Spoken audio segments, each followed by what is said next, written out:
हवना धुना गुजर हाई होई स्वाहा स्वाहा हवना धुना गुजर हाई होई स्वाहा स्वाहा सीता बोली अपना पति राम से सीता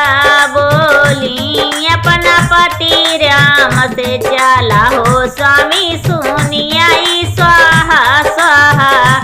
चला हो स्वामी सुनियाई स्वाहा स्वाहा हवना धुना गुजर हाई होई स्वाहा स्वाहा हवना धुना गुजर हाई होई स्वाहा स्वाहा लक्ष्मी बोली अपना पति विष्णु से लक्ष्मी बोली अपना पति विष्णु से चला हो स्वामी सुनियाई स्वाहा स्वाहा चला हो स्वामी सुनियाई स्वाहा स्वाहा